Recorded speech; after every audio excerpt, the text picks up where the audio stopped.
Hey there, thanks for tuning into Duckbricks. I'm Chris and welcome to a brand new review of a Ninjago Dragon's Rising set. This is the Heatwave Transforming Lava Dragon.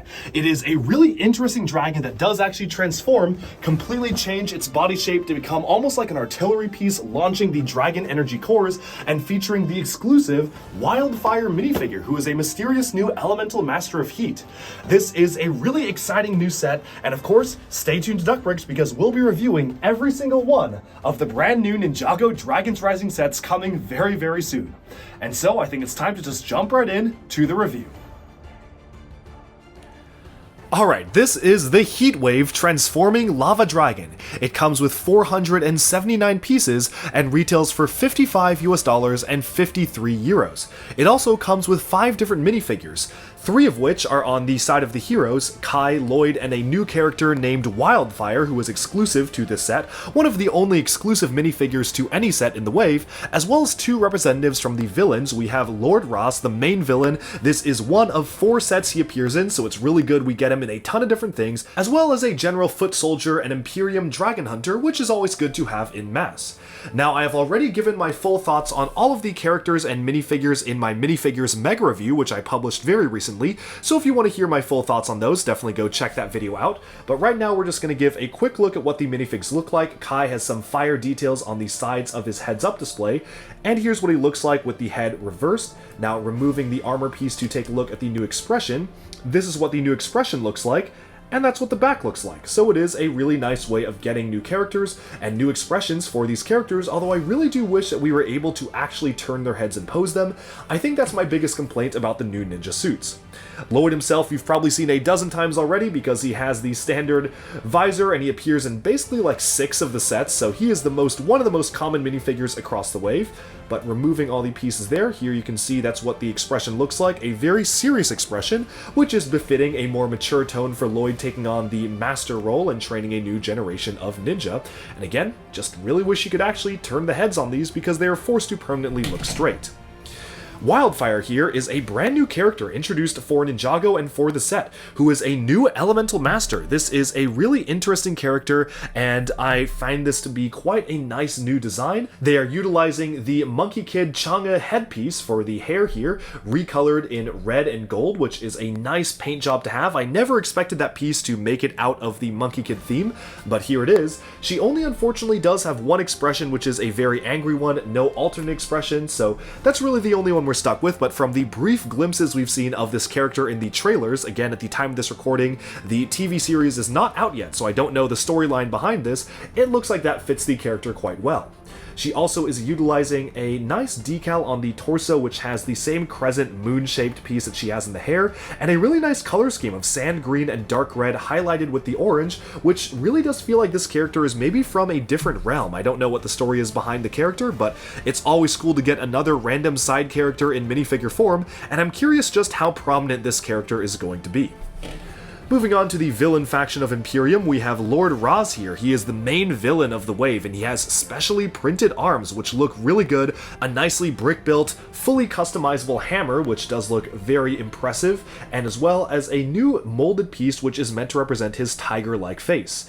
Now, Lord Raz here is unfortunate in that there is no printing on his teeth, so much like the Crystal King Overlord, the teeth really blend into the black fur, so that's kind of unfortunate how that happens, and underneath, the torso is very detailed with dark red lines, the Imperium logo, and everything looks really fantastic in the way that this is set up, and I like how much of a contrast he provides compared to, say, the ninja characters, with very traditional, simplified, and stylized robes, whereas these ones are super ultra detailed, feeling like they're from a different world because, well, they are. Lastly, the final minifigure here is this guard. It is a nice design to get this in the metallic gold color, wielding the brand new dual molded sword element in gunmetal gray and trans orange. It is a holographic sword that also we've seen can be used as a gun. This is a really nice helmet that feels almost beetle inspired, crossed with a samurai. And removing the armor, this is what the torso and leg print looks like underneath, which is a very cool design. Overall, these are a really great set of minifigures to get, but now we can probably move on to the builds themselves. First of all, the set does include this build right here, which is some sort of a small flyer for the villains to use. It is very much keeping in the aesthetic of the other types of flyers that we have gotten in the past for Imperium, so from the other sets, and it is actually mounted on a turntable. The reason behind that is because, as you'll see, the dragon has a energy core launching feature, which is intended to hit this and cause it to spin in a very dramatic fashion, which is why you have it mounted on a turntable, so you can kind of make it feel like it is under attack and spinning out. However, the main focus is on the Heatwave dragon itself. This is a lava dragon, which is an interesting new thing for Ninjago, although it basically is kind of like a fire dragon. And let's just go ahead and get the transformation out of the way, because I'm gonna be honest, the transformation is not quite as impressive as I was expecting with a name like Transforming Dragon. So the way it transforms is you take it and you flip him upside down. And you basically just move the legs upside down, upside down, upside down, readjust the orientation, and that's a transformation. To me, this feels a little bit less like a transformation and more of just a different pose or a different configuration that you can get it in. It's not bad, don't get me wrong, like it is a transformation. By the definition of the word, you are transforming the appearance of it, but when it was saying it was a transforming dragon, I was like, oh, maybe the dragon transforms into a car or into a jet or it's some sort of a mech or something. But it is still a dragon. It just transforms the way it looks. The difference here is that now it becomes a bit of an artillery cannon. So you can see the exclusive transparent purple opalescent dual molded with gold interior dragon energy core here. And the way that works is you can basically press down here and fire it off. So this is something that it can use to fire its orbs at people, so that's probably something that we're going to see in the story. Now the villain vehicle does have a nice collection mechanism, so if it misses, it can actually pick up the orb and be able to transport it and steal the orb away. So that's what the claws are on the front of the villain vehicle. I like that it has some sort of play integration there. The one thing I will say about this is that, as you can see, it is launching quite nicely now. But the issue is that, as I've talked about at length throughout my reviews of these new Dragon Energy Core pieces, right out of the box, the tolerances are not that good. In terms of placing it in a socket, they are almost way too tight when they're placed inside the socket, and I literally had to take this and move it in and out over and over again of the socket. Like, I had to remove the socket piece and just continuously pop it in and out over and over again in order to loosen it up, because initially, right out of the box, when I placed this in, this did not fire. Like, I pressed down on this with a huge amount of strength and huge amount of force, and it would not pop out. Like, it just wouldn't work. And then I literally had to take it apart, pop it in and out over and over again out of the socket, which I've had to do on camera for many of the reviews, and then finally, now it launches fine. But I don't really like that I had to do that, and I feel like a lot of kids might be confused or frustrated that out of the box the function just doesn't work, and if they press down on it, that could cause the legs to splay out if it just really isn't launching.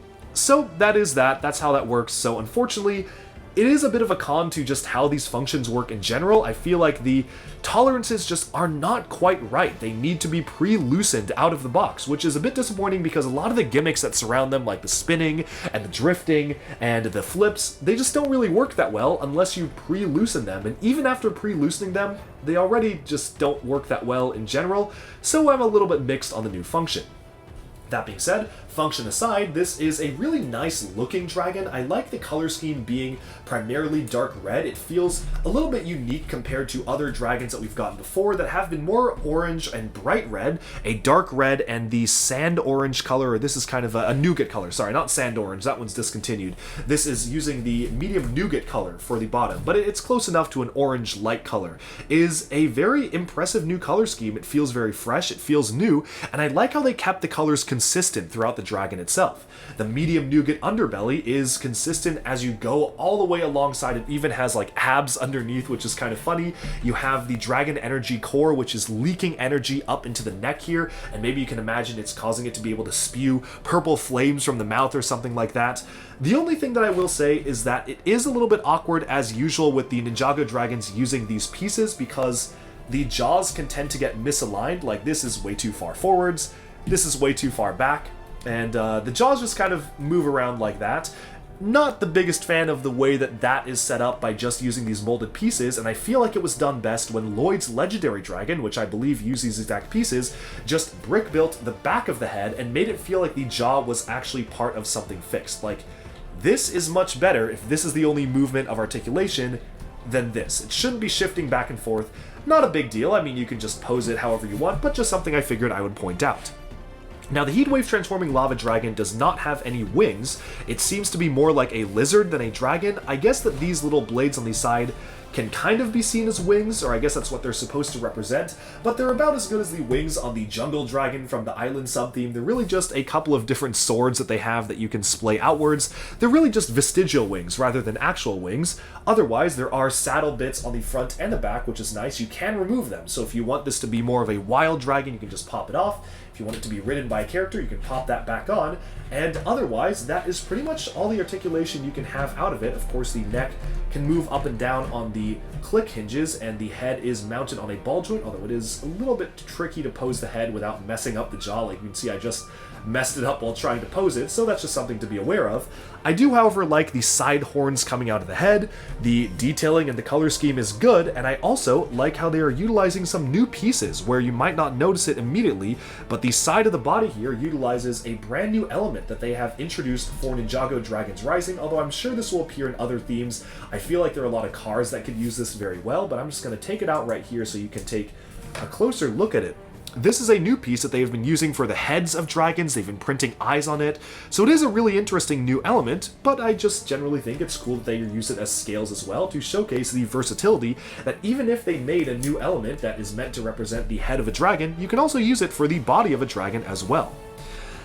Now, stepping backwards, I think it's time to take a look at this set fairly holistically and take a look at the set as a whole and talk about value.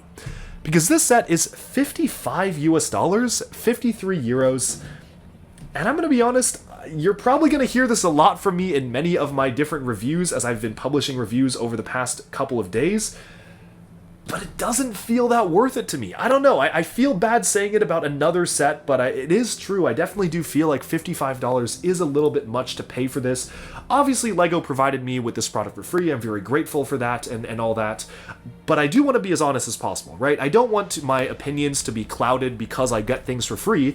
I'm trying to put myself in the position of a buyer or a kid who wants this, but it's $55 for this, and it really just doesn't feel that. The dragon feels at best like a $40 set.